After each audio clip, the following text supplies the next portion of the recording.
autism is basically a neurodevelopmental disorder, so that means something's happening in the brain and impacting development. And through that, really what's impacted, individuals with autism often have impaired social interactions, communication skills, repetitive behaviors. They're also impacted differently by different sensory continuums, so lights, sounds, things like that are impacting each child differently. They're also finding out more and more that there's a real big disconnect between the mind and body. So a lot of our kids are finding out have so many great ideas and have so many thoughts and have great intent, but then there's a breakdown when it comes to the motor planning and communication. So they have these abilities, it's just a matter of getting them out. At 9 months, I think I knew. And my older son is also on the spectrum. And with him, it was very late. I didn't find out till he was 12. So with my younger one, I kind of started looking at everything, and I just noticed some behaviors were not typical. He didn't smile a lot as a baby. He cried a lot as a baby. He was a little OCD. At 9 months old, I was giving him a bath, and I had a bottle of soap. I took it from here, I used it, and I put it over here. And he went and he got it, and he put it back. That's a little different. So that's kind of when I knew. We first started noticing that our son's development was not typical when he wasn't really mimicking anything that we were doing until, I don't know, until well into the second year. For the first, I'm a book publisher, it's what I do for a living, so I was constantly reading books with him, and he would just kind of sit next to me and stare at the books, and I would go over and over again, what is this word, what is this picture, and it was just quiet. He was content, but it was just very quiet, and it was very difficult to interact with our son. Yeah, he wasn't repeating words, and obviously he had a speech delay, so that's how we started noticing that he wasn't developing typical. So the most common approaches to treat autism, there's two main approaches. One is ABA, and then the other one is floor time. ABA, it means applied behavior analysis. As its name indicates, it's really concentrating on behaviors and changing the behaviors. So what the therapist would do is break up anything on different sets of skills and teach the skills to the child. And then we have floor time, which is what I practice. Floor time, DIR floor time, it's a much more comprehensive model in which it really understands the development of the child. So instead of just like really going for the behaviors, we go for creating a healthy development, keeping in mind the individual differences of the child.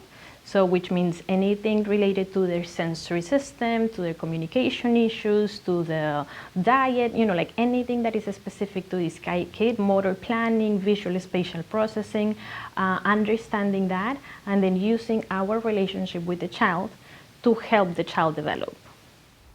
When he was officially diagnosed, he was already 4. So I just went on the insurance and I looked for behavior therapy, and Lena's name came up, and I didn't know about floor time. I just happened to, she's on my insurance, let me go see her. And when she explained everything, I was so happy. It was exactly what I was looking for. I have other friends whose children have, autism, and I didn't want him in structured behavior therapy. Floor time falls into the camp of the developmental relationship-based approaches. And so essentially what we're doing is through back and forth interactions, we are working on building those foundations. So we're helping a child to maintain regulation, to be calm and attentive through these interactions that are helping them to do that.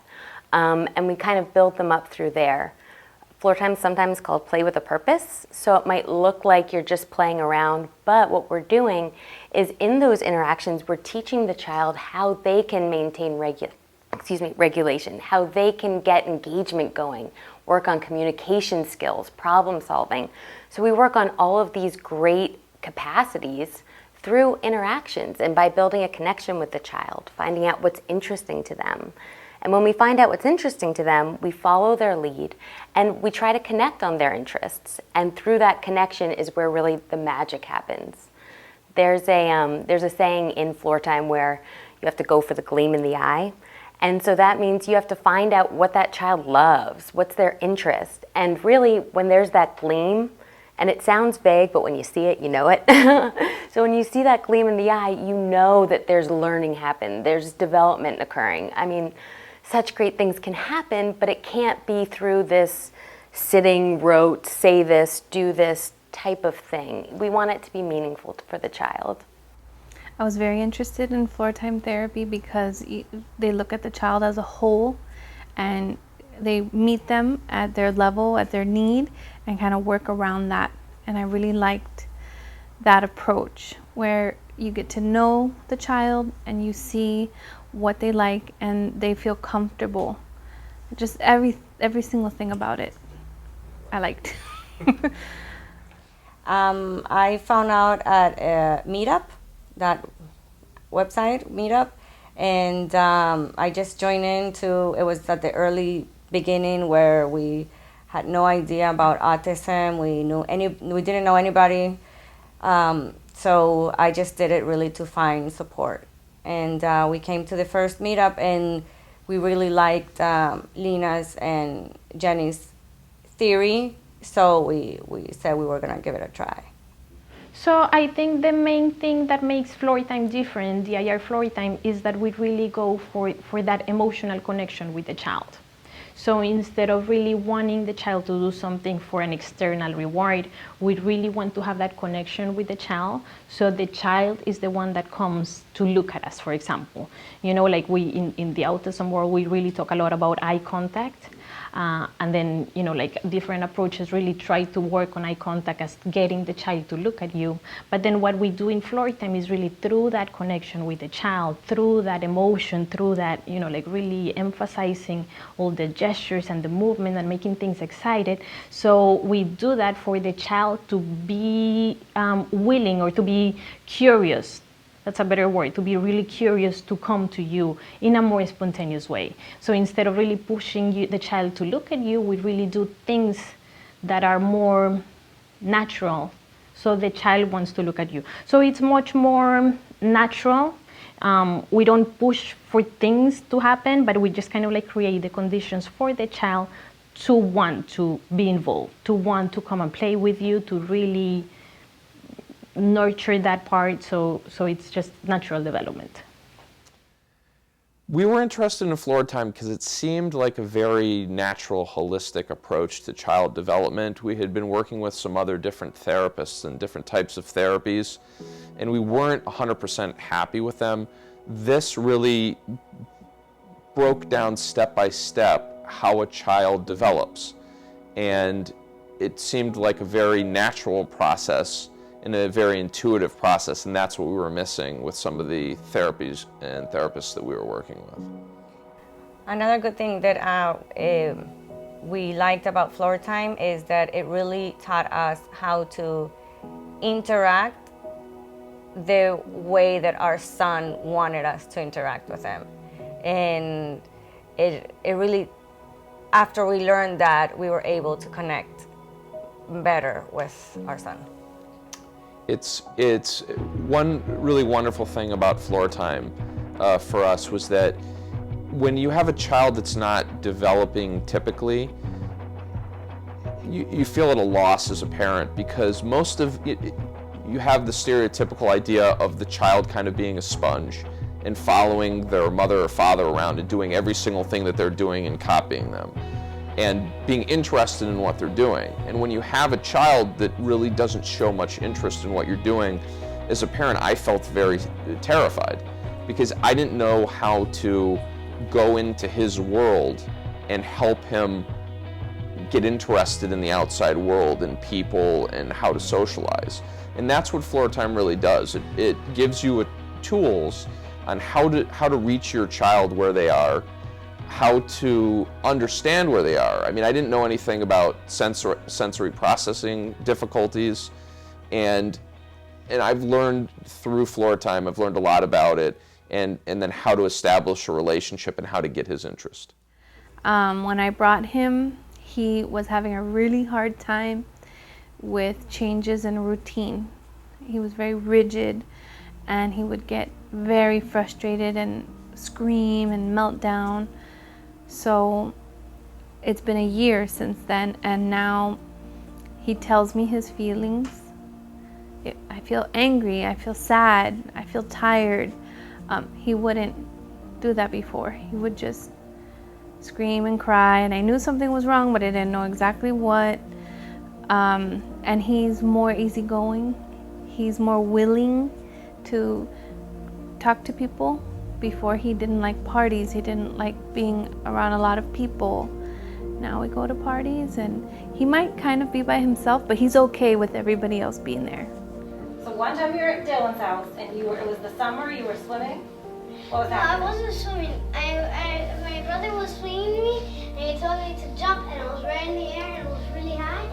And I jumped, and then I wasn't looking. I was like, scared.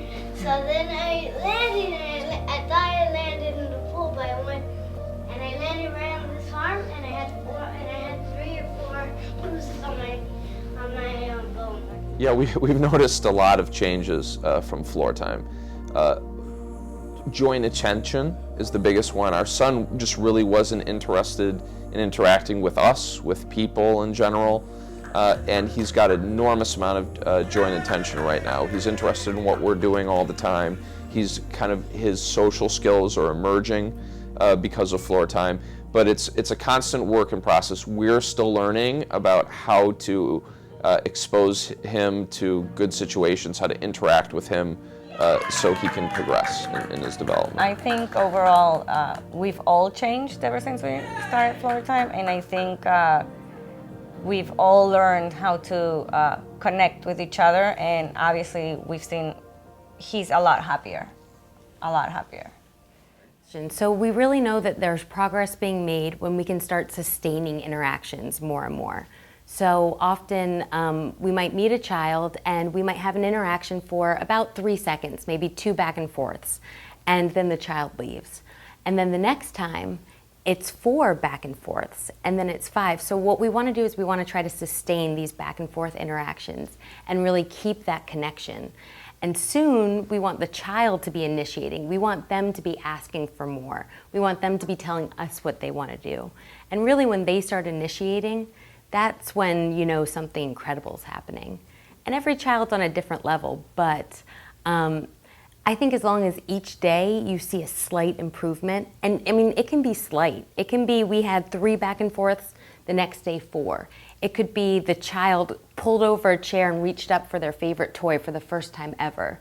So it's these really subtle things sometimes, but as long as you're looking for them, because our kids can be really subtle, but as long as we are looking for what's happening, and as long as we know that child, we can pretty easily tell when there's been a big developmental step.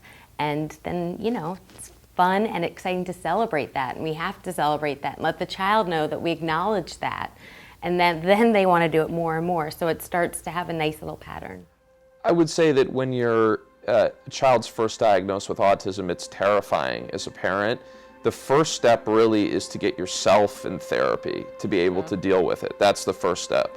And then the next step is I would say floor time. It's because part of the terror is the lack of understanding. People are afraid of what they don't understand. And floor time teaches you how to understand your child. And you know, one of the tenets of floor time is that any child could kind of, you know, move up in functionality on the spectrum. And that's what it teaches you how to do. So it takes your fear away, and you can get back to just really enjoying your child and their growth. So through this approach, the quality of the life of the kids and the parents improved tremendously, as in really having this understanding of each other and that connection of each other. And I think many families that start working with this model start just really having a sense of joy with everything that's happening. So instead of having this pressure of wanting the child to be different, you understand the child and you see the beauty on whatever it is that they're going through and whatever it is that's happening.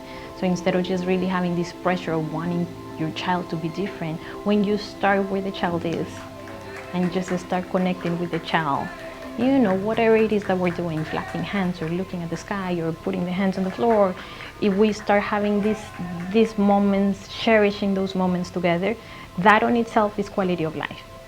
When you're just like doing something not for a purpose, but just like for the experience that you're having, so you kind of like take off the pressure of, oh, I need to be there, but you're just enjoying the present moment with the child.